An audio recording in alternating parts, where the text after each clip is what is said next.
د باچا خان بابا 35 تلین په پار د یوې اونۍ نندارتون پرانیسته.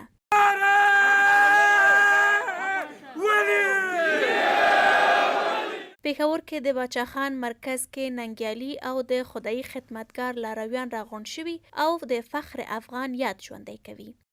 که چېرې مونږ د باچا خان هغه فلسفه باندې روان شو او د باچا خان هغه سوچ او فکر مونږ خپل کو، نو دا قوم به هېڅ چریم الله خراب نه کړي. ایمل ولی خان وایي اوس تر هر بل وخته د باچا خان فکر پلي کولو ته ډیره اړتیا لیدل کیږي. زما د پښتونخوا د کوزې پښتونخوا او د افغانستان د دې ټولې سیمې د دې ټولې منطقې کو اړتیا ضرورت دی، نو هغه د باچا خان بابا د سوچ او د فکر دی. امن، رورولي، مینه، یووالی، محبت، تجارت، دا زمونږ د رسول لاریم دی، دا زمونږ د باچا خان بابا لاریم دی.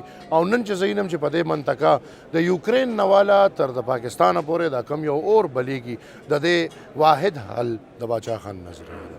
دلته نه یوازې د باچا خان بابا شخصیت په بیلابیلو هنرونو بیان شوی، بلکې هغه وسایل چې بابا ترې په شخصي ډول کار اخیستی هم نندارې ته وړاندې شوي. دا جیپ ځان ته د تاریخ برخه ده.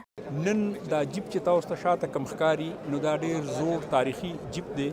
دا 1964 ماډل، 4 ماډل دی او د دې لوی خبره دا ده چې باچا خان بابا دې کې ګرځېدلی دی، دې کې ولی خان بابا خو ډېر زیات ګرځېدلی دی او نور د پارټۍ مشران چې کوم دي هغه هم د او دا ما په داسې حالت کې ساتلی دی چې د هغې نښه ده، نو په رننګ کنډیشن چې څه ته وي نو هغه ساتلی دی.